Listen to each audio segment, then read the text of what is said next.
Բարև ձեզ, Արարատ հեռուստաընկերության եթերում շտապ օգնություն հաղորդաշարն է, մենք խոսում ենք մարդու ամենաթանկ ունեցվածքի առողջության մասին, հարգելի հեռուստադիտողներ,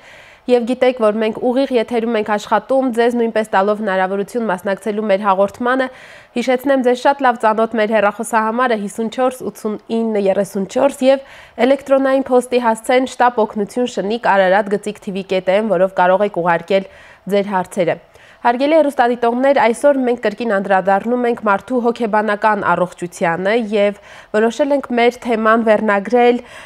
որոշում ապրելու մասին եւ հոգեբանական գիտությունների դոկտոր Երևանի Պետական Մանկավարժական Համալսարանի գիտահետազոտական կենտրոնի տնօրեն Կամո Վարդանյանի հետ փորձելու ենք հասկանալ այն մարդկանց որոշումները, ովքեր ուզում են պարզապես չապրել, մի օր որոշել են այդպիսի քայլ կատարել եւ նորից եմ հիշեցնում հեռախոսահամարը 54 89 34 է, զանգահարեք ձեր հարցերով։ Բարև ձեզ,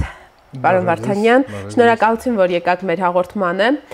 Պարոն Վարդանյան, ես գիտեմ, որ այս թեմային անդրադառնալը մեծ զգուշավորություն է պահանջում հատկապես լրագրողներից եւ ինչու՞ չէ նաեւ մասնագետներից, բայց դուք նաեւ հենց այն մասնագիտացած հոգեբաններից եք, որ զբաղվում եք հենց այս խնդիրներով։ Նույնիսկ այս բառը ես եթե նկատում եք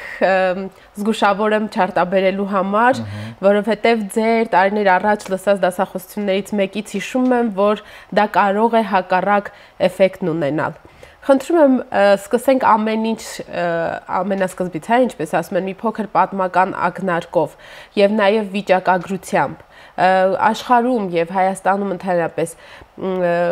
ինչպիսին է տենդենսը այն մարդկանց որոշումների թվի, հա, ովքեր այդ քայլին են մի օր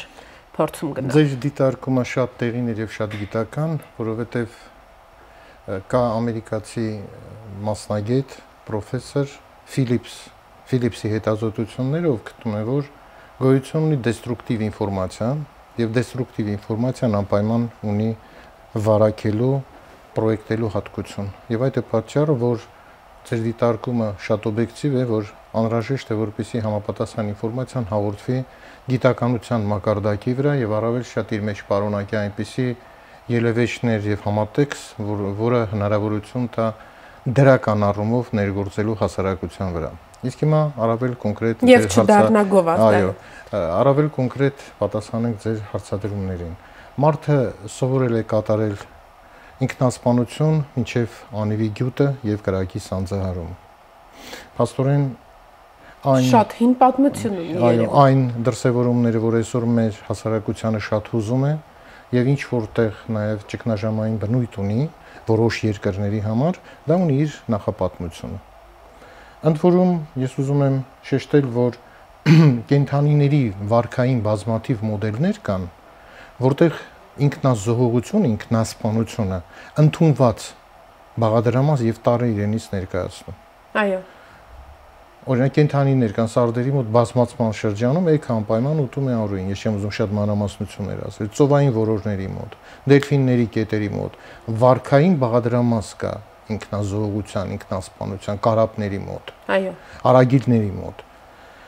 Սակայն մարդկանց մոտ մարդու առաջացման հենց սկզբից ինքնասպանություն իրականացնելը կրել է պրագմատիկ բնույթ։ Այն ուղղված է եղել ցեղի գոյատևմանը։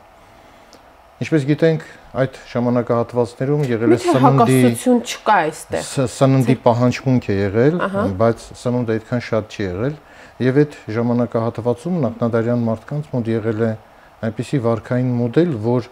սովի տարիներին դադարում էին սնվել երեխաները, երիտասարդները, ծերերը, եւ սնունդը տրվում էր միայն ռեպրոդուկտիվ բազմացող խավին։ Բայց դա լինում էր տվյալ մարդկանց որոշումով,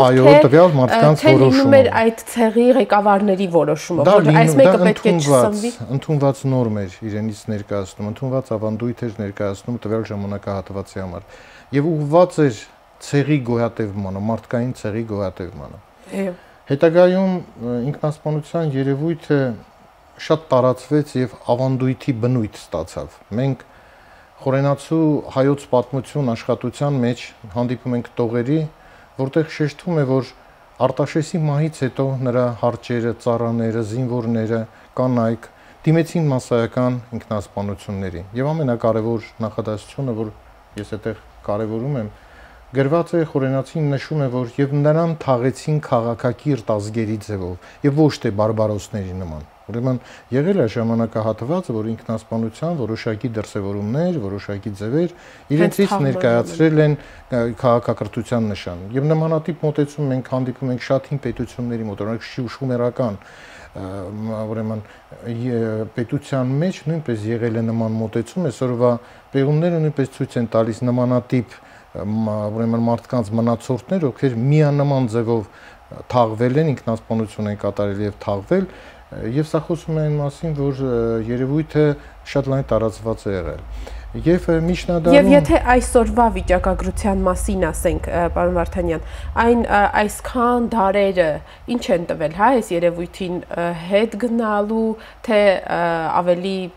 շատանալու միտում։ Ես ուզում եմ մի փոքր առավել օբյեկտիվ հարցին պատասխանել։ Այո, կա վիճակագրություն, համաճարակաբանություն, որ սուիցիդների քանակը շատանում է։ Եվ դիտարկել որպես ուղղակի շատացում, դա այդքան էլ ճիշտ չէ, որովհետև եթե մենք նայում ենք նախնադարյան մարդու ժամանակահատված եւ այսօրվա ժամանակահատված, այսօր մենք նկատում ենք, որ մարդկանց քանակը շատացել է, շատ շատացել է։ Հետևաբար երևույթը պետք է ավելի հաճախական դրսևորում ունենար։ Ուրեմն, բայց այն, որ երևույթը մեծ քանակ է իրենից ներկայացնում, սա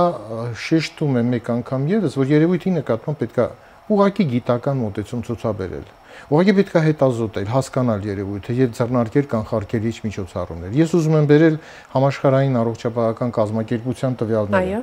Աշխարհում տարեկան ինքնասպանություն է կատարում մոտ 1 միլիոն մարդ։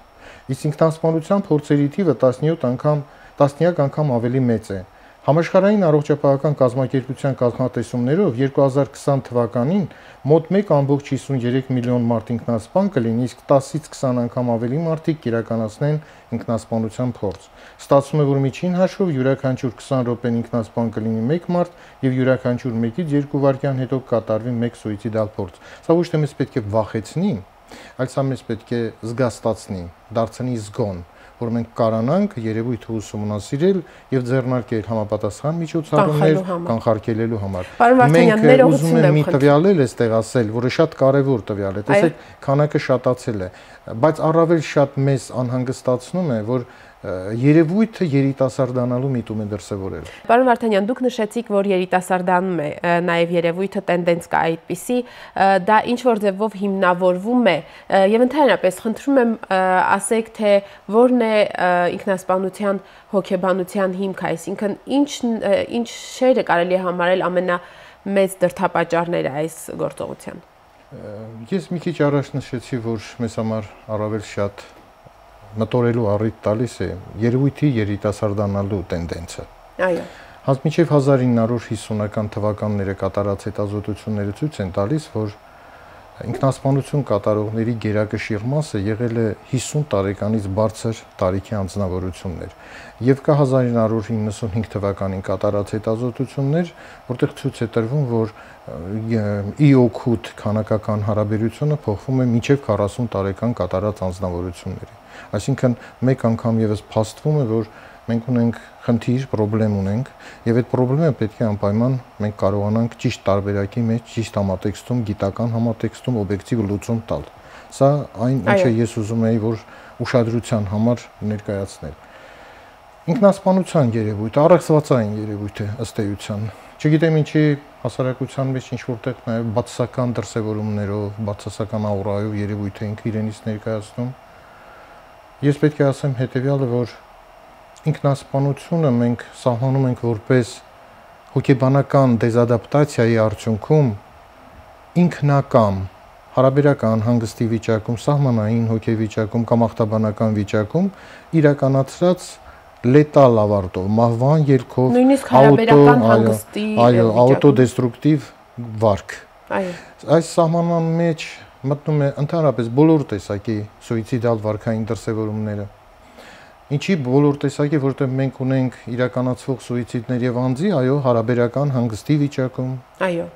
Եվ ունենք սահմանային հոգեվիճակներում եւ ունենք ախտաբանական զուտ, ախտաբանական վիճակներում իրականացվող նմանատիպ դեպքեր, եւ երբ որ մենք փորձում ենք առավել շատ սահմանային հոգեվիճակներում իրականացվող սուիցիդները բնորոշել, իսկ առավել շատ երկրագնդի վրա հաճախականությունը մեծ է սահմանային հոգեվիճակներում իրականացված սուիցիդների, մենք այն սահմանում ենք որպես շարունակական դեզադապտացիայի արդյունքում կամ աֆեկտի արդյունքում այնպիսի աուտոդեստրուկտիվ լետալավարտով գործողություն, որը միտված չէ անվերապահ կամ անգիտակցական ձգտում դեպի մահը, այլ իրականացնելով սուիցիդ, անձը դրա միջոցով փորձում է լուծել կոնկրետ խնդիր, ուշադրություն գրավել, դիմացինի վրա կարողանա ազդել, այն դիտարկում է որպես օգնության ճիչ, այսինքն դրա միջոցով տվյալ անձնավորությունը փորձում է լուծել կոնկրետ խնդիր։ Եվ այստեղ շատ կարևոր մի մոտեցում գոյություն ունի։ Այս մոտեցումը հիմք է հանդիսանում նրան, որ սահմանային հոգեվիճակում իրականացված սուիցիդենտները, մարդիկ ովքեր իրականացրել են եւ ախտաբանական վիճակում իրականացած սուիցիդենտները տարբերվում են իրենց հոգեբանությամբ։ Այո, ինչպիսի ախտաբանական հոգեբանությամբ անձնավորությունները ունեն անվերապահ ձգտում դեպի սուիցիդները։ Նրանք անպայման պետք է որոշումը կայացվել է, պետք է կատարեն սուիցիդալ գործողություն։ Իսկ սահմանային իրավիճակում իրականացված սուիցիդենտները միշտ դուռը բաց են թողնում, պատուհանը բաց են թողնում, որ ինչ որ մեկը փորձի խանգարել իրականացնելու այդ ակտը։ Սա ցույց է տալիս, որ նմանատիպ անձնավորությունները իրականացնելով սուիցիդալ ակտ չեն փորձում գնալ դեպի անվերապահ մահը, այլ ուզում են լուծել խնդիր, որը ըստ իրենց հոգեբանական առանձնահատկությունների այս խնդիրը օբյեկտիվ է։ Այո։ Սրանով մենք տարբերում ենք նմանատիպ տարբերակումը սուիցիդենտների։ Պարոն Վարդանյան, ինչին չեն կարողանում նրանք հարմարվել։ Շրջապատի որ, ասենք թե ազդեցությունները, գործոնները, պայմաններն են, որ դրդում են գնալ նման քայլի, հա, թեկուզ ցույց տալու, բողոքելու, ուշադրություն գրավելու, եթե մենք ամենահաճախակի դիտարկվող տարբերակները։ Գիտեք, ուրեմն,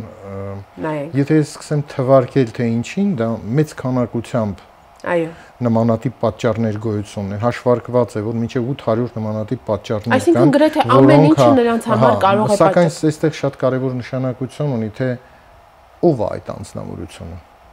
Ինչպիսի անձնային գործոններ կան տվյալ անձնավորության մոտ, ինչպիսի իրադրային գործոններ կան, ինչպիսի նախասուիցիդալ հոգեբանության մեջ է գտնվում, ինչպիսի հուզական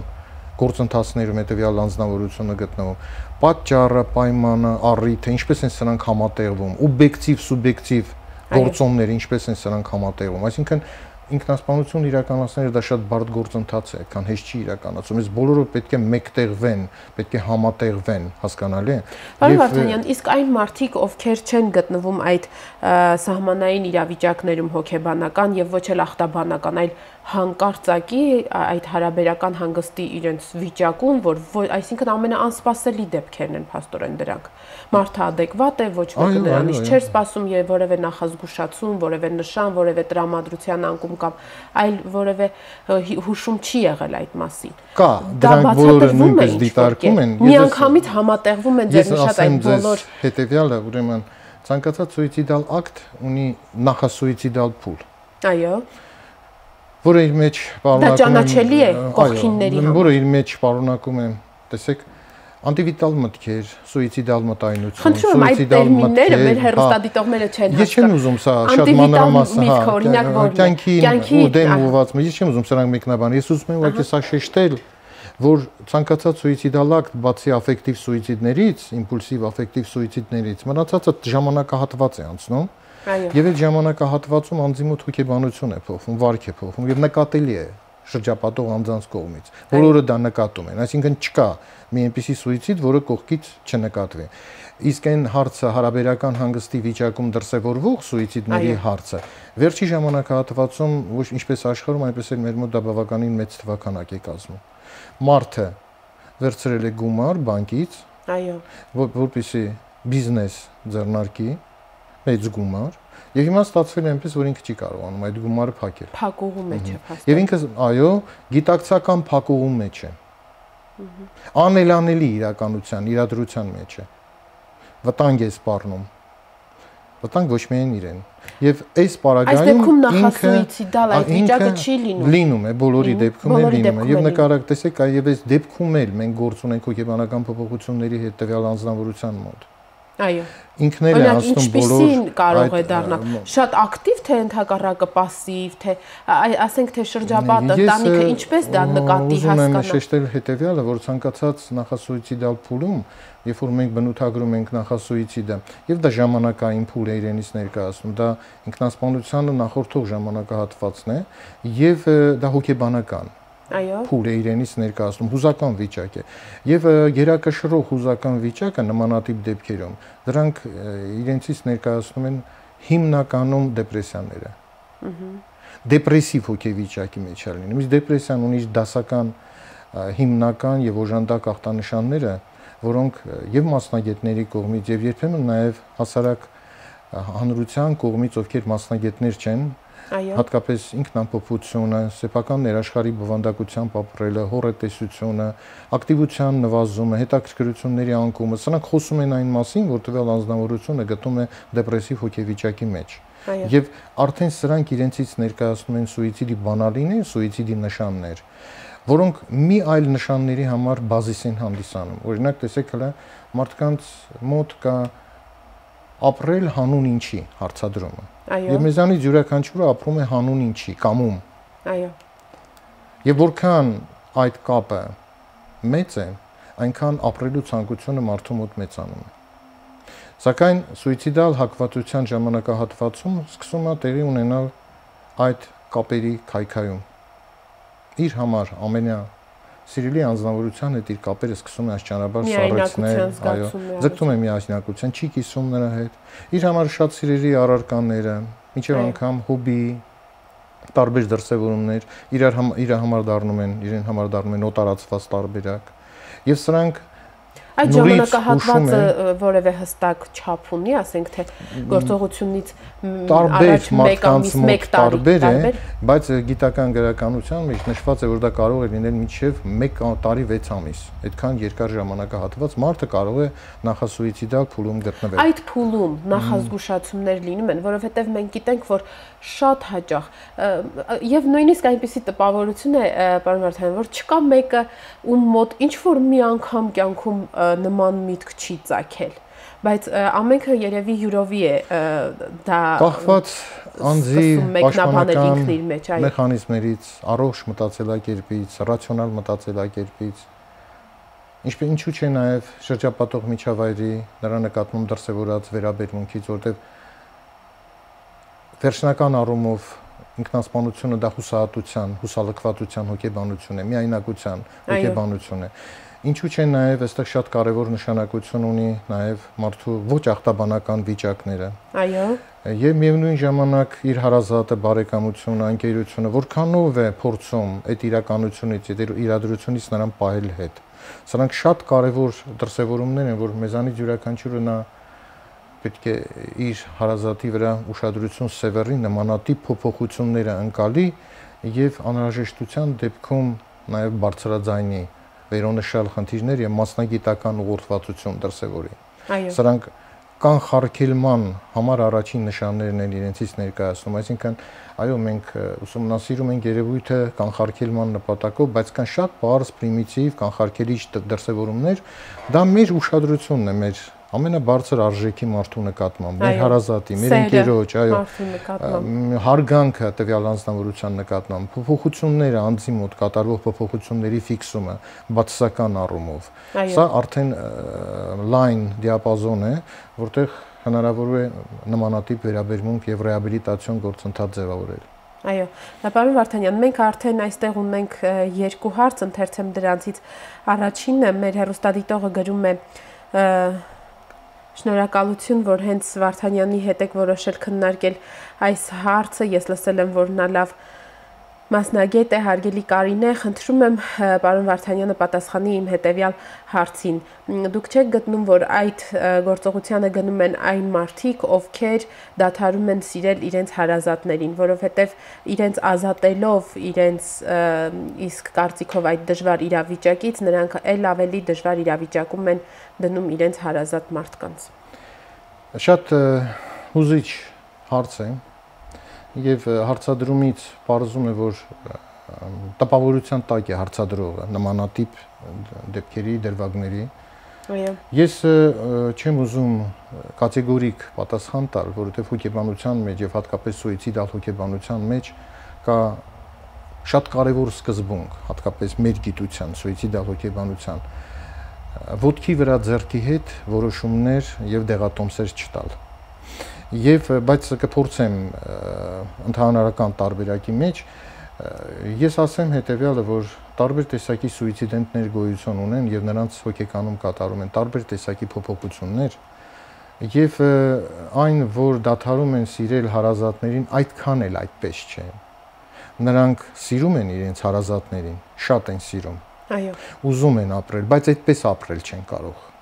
որտեղ իրենց մոտ տեղի ունեցել հոգեբանական լուրջ փոփոխություններ եւ այդ փոփոխությունները անհրաժեշտություն են զգում մասնագիտական որոշակի մոտեցումների օգնության եւ դրանք դառնալի են ժամանակին մասնագետի օգնությունը ցանկացած սուիցիդալ վարքի դրսևորում կամ մտայնություն, մտքեր, ինչեւ անգամ որոշում, եթե նա դրսևորվում է, եթե անձնավորությունը գտնվում է այնպիսի միջավայրում, որտեղ մասնագիտական շատ նեղ միջավայր կա, դրանք դառնալի են։ Խոսքը վերաբերվում է սահմանային եւ հարաբերական հանգստի մասին սուիցիդենտների հետ կապված, իսկ ախտաբանականի դեպքում դա հոգեբուժական միջամտություն է, միանշանակ հոգեբուժական միջամտություն։ Եվ ես պետք է ձեզ ասեմ հետեւյալը, որ երևույթը ինքը չի կարելի դիտարկել մեկ գիտության համատեքստում։ Ինքը մուլտիդիսցիպլինար, բազմաօրբիտալային հիմնախնդիր է, հետեւաբար այստեղ եւ բժշկագիտությունը, եւ հոգեբանությունը, եւ մանկավարժությունը, եւ կրոնը բազմաթիվ գիտություններ պետք է փորձեն երևույթը կարանան վերլուծել եւ օգնությունը ցուցաբերել, այսինքն ինքը այո, այստեղ հոգեբուժների, հոգեթերապևտների դերը շատ կարեւոր է, շատ մեծ է, հատկապես դիագնոստիկայի, ախտորոշման առումով ճիշտ պետք է կարանալ դիրքորոշել, որպեսզի ճիշտ մոտեցում դրսևորվի։ Եվ իմ խնդիրը,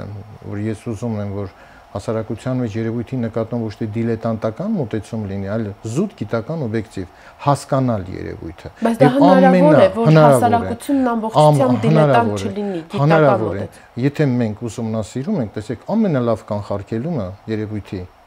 դա երևույթի գիտական մեկնաբանումն է։ Երևույթի ճիշտ ախտորոշումն է, երևույթի մեխանիզմների պարզաբանումն է։ Եվ այդ օղակում հասարակության անդամների, հա, պարզ մարդկանց, ովքեր չունեն հոգեբանական կրթություն, նրանց դերն այն է, որ եթե նկատում են, որ հարազատի հետ ինչ որ բան այն չէ, նրա տրամադրությունն ընկել է, դեպրեսիային է չէ, եւ դա տևական ժամանակ է եւ հատկապես եթե ինչ որ նախազգուշացումներ են արել, պետք է դիմեն հոգեբանին, հոգեբուժին։ Այո։ Խնդրում եմ նաեւ երկրորդ հարցին անդրադառնանք, բայց մինչև հարցը կարդալը, պարոն Վարդանյան, դուք նշեցիք, որ նրանք միշտ չէ, որ այդ կապերը սղվել են, հա, հարազատներին սիրելու նախորդ հարցին, եթե անդրադառնանք, եւ այստեղ ես ուզում եմ հարցնել նաեւ այն մասին, թե կան ինչ-որ ընդհանրություններ այս քայլին գնացող մարդկանց թողած երկտողերի մեջ, որովհետև շատ հաճախ մենք հանդիպում ենք դեպքեր, երբ նույնիսկ հրապարակվում է այդ մասին, որը կարծում եմ իմ կարծիքով սխալ է եւ դա ինտիմ հարց է, պետք չէ դարձնել հրապարակային, բայց հնչում են, հա, գոնե հարևանների շրջանում եւ այլն, որ նա գրել է, որ ես ձեզ սիրում եմ, ինձ ոչ մեկը ձեզ մի մեղադրեք եւ այլն, բայց գնացել է այդ քայլին։ Դուք առաջի հարցին պատասխանեցիք ձեր տված հարցադրումով, այսինքն տեսեք երկտողերի միջոցով հանձնավորությունը իր դրդապատճառները շարադրում է եւ դրսևորում նաեւ այն հուզական վերաբերմունք իր հարազատների բարեկամների նկատմամբ դրսևորում է։ Ես ձեզ պետք է ասեմ հետեւյալը. սուիցիդալ հոգեբանությունը եւ ընդհանրապես սուիցիդոլոգիան այն գիտություն է, որը դասական հոգեբանական մեթոդներով չի ուսումնասիրում։ Այսինքն այն անձնավորությունը, որը մենք փորձում ենք ուսումնասիրել, առայժմ գոյություն չունի։ Որտեղ նա իրականացրել է սուիցիդալ ակտ։ Հետևաբար գոյություն ունի շատ հետաքրքիր մեթոդաբանություն եւ մեթոդներ, որոնցով մենք ուսումնասիրում ենք նմանատիպ անձանց, այդ մեթոդներից մեկը կոչվում է ռետրոսպեկտիվ հետահայաց անալիզի մեթոդ։ Ահա։ Երբ որ մենք ուսումնասիրում ենք սուիցիդենտների թողած տարբեր տեսակի գրավոր ինֆորմացիա, նամակներ, ինչու՞ չէ երկտողեր, ինչու՞ չէ գրքեր, օրագրեր, հասկանալի է, որը հսկայական ինֆորմացիա է տալիս։ Սա ուղիներից մեկն է, շատ կան, մի քանի ուղիներ կան նմանատիպ հետազոտությունների։ Այդ ուղիներից մեկը իրենից ներկայացնում է ինքնասպանների հետմահու երկտողերը։ Այո։ Biz պետք է ասեմ, որ շատ մարդիկ չէ, որ թողում են։ Հաշվարկված է 16-ից 30% ինքնասպանություն կատարողների դրանք են թողնում այդ երկտողերը, բայց մի կարևոր առանձնահատկություն շեշտեմ, որ երկտողը ունի շատ կարևոր նշանակություն։ Այդ նշանակության առաջի դրսևորումն այն է, որ հարազատները, բարեկամները, ընկերները, մոտ անձնավորությունները միշտ իրենց մեղավոր են զգում, եթե իրենց մոտ կատարում է նմանատիպ արարք եւ նմանատիպ դեպք։ Այո։ Երկտողը հնարավորություն է տալիս հասկանալու ճիշտ պատճառը։ Եվ այդ ինքնամեղադրական մտքերը իրենց տեղը զիջում են երևի թե կամ քննադատական կամ կարեկցանքի մտքերին։ Տեսեք, սա ունեցավ կարևոր նշանակություն։ Մյուս կարևոր առանձնահատկությունը մեզ հնարավորություն է տալիս պարզելու, թե ինչ հոգեվիճակում է տվյալ անձնավորությունը եղել։ Ինչ դրդապատճառներ գոյություն ունեն, որովհետև երբ որ ուսումնասիրում ենք երկտողների մեթոդաբանությունը, մենք տեսնում ենք, որ դրանք կարող են լինել հավաքած կոմպյուտերով լուրջ թերթի վրա հավաքված, դա խոսում է այն մասին, որ մարդը երկար ժամանակ նախապատրաստվել է։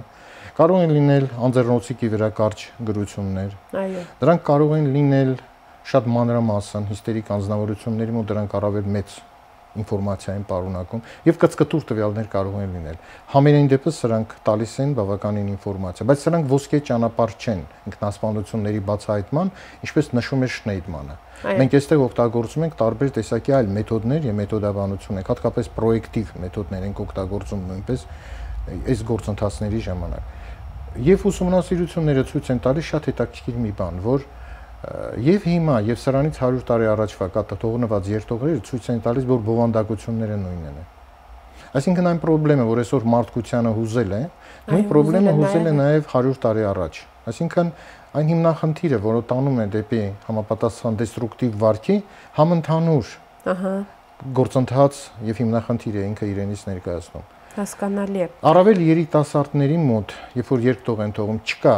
այնտեղ նշված, թե որոնք են այն քննադատական մոտեցումներ ինքնասպանություն գործելու։ Նա ուղղակի ներողություն է խնդրում ծնողներին եւ այլն փորձում իրականացնել։ Հասուն անձնավորությունների մոտ ինքնասպանության երկտողը իրենց մեջ պարունակում են առավել շատ դիմացինին ուղված խոսք, խորհուրդներ, իսկ ծերերի մոտ դա առավել շատ իր անօգնականության եւ իր բեռը լինելու հետ կապված ուրեմն համատեքստ է ներկայացնում։ Այսինքն սա մի առանձին մշակույթ է հոգեբանական հետազոտություններ իրականացնելու, բայց ինքը միայնակ որպես այդպեսին մեծ տվյալ չի կարող տալ եւ սուբյեկտիվ կլինի, այդ է պատճառը, որ ցանկացած հետազոտությունների եւ փորձաքննությունների ժամանակ փորձում են համալիր հետազոտություն իրականացնել,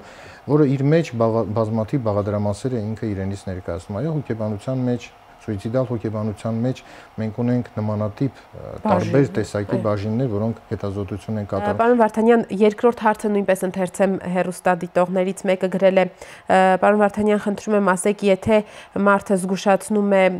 նախազգուշացնում է ինքնասպանության մասին եւ չի գնում այդ քայլին, ճիշտ է այն տեսակետը, որ նա կյանքում այլ նման բան չի անի։ Ես ուզում եմ ձեր հարցին անմիջապես պատասխանել, որ գոյություն են տարբեր տեսակի սուիցիդենտներ, ինքնասպանություն իրականացնող անձիկ, որ կա ինքնասպանություն կատարող անձանց մի որոշակի տեսակ, որոնց անվանում են մանիպուլյատորներ։ Նրանք այն անձինք են, ովքեր իրենց նպատակին հասնելու համար իրականացնում են այնպիսի սուիցիդալ ակտ, որը մահվան չի բերում, ոչ լետալ բնույթ ունի։ Դիտավորյալ։ Հենց ձեր նշած այդ բախեցնելու ուշադրություն գրավել, ինքը հասնի իր նպատակին, եւ մենք ունենում ենք նմանատիպ վարքաձև։ Ծնողը պատրաստ ամեն ինչ անելու, մենակ թե երեխան նմանատիպ վարքային դրսևորում չիրականացնի։ Հասկանում եք, տեսեք։ Եվ հնարավոր է որ նա հաճախ բերի այդ պատճառը։ Բայց ես միևնույն ժամանակ որպես մասնագետ լինելով ուզում եմ շեշտել հետեւյալը։ Ցանկացած սուիցիդալ արտաքին նշան, մինչև անգամ վերբալ նշան, որը անձը ասում է իր մասին։ Այո։ Ինչքան ուզում է դու վստահություն ունենաս, որ չի անի, ինչքան ուզում է դու կանխատեսես, դու իրավունք չունես լռելու, դու իրավունք չունես ինքդ փորձելու այդ հարցը լուծել։ Սա արդեն սուիցիդալ ռիսկ է